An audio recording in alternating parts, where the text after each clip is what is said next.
राहुरी तालुक्यातील राहुरी खुर्द येथील दत्त वसाहत समोर नगर मनमाड महामार्गावर झालेल्या भीषण अपघातात एका दुचाकी स्वाराचा जागीच मृत्यू झाला, तर एक जण गंभीर जखमी झाला आहे.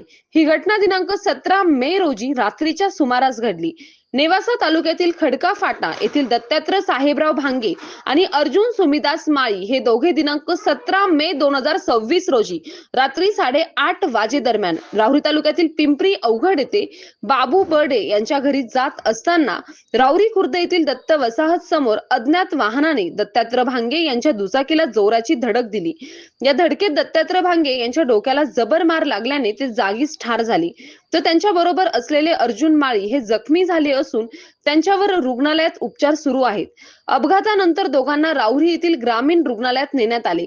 तेथेच वैद्यकीय अधिकाऱ्यांनी दत्तात्रय भांगे यांना तपासून उपचारापूर्वीच मयत घोषित केले. दत्तात्रय भांगे यांच्या पश्चात पत्नी, मुलगा व मुलगी असा परिवार आहे.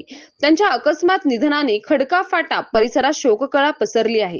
या घटनेबाबत राहुरी पोलीस ठाण्यात अपघाताची नोंद करण्यात आली असून पुढील तपास पोलीस निरीक्षक संजय ठेंगे यांच्या मार्गदर्शनाखाली सुरू आहे. सतीश फुलसौंदर सह राजेंद्र मसे, MS न्यूज 15 राहुरी. अशाच नवनवीन बातम्या पाहण्यासाठी चॅनलला सबस्क्राईब करा.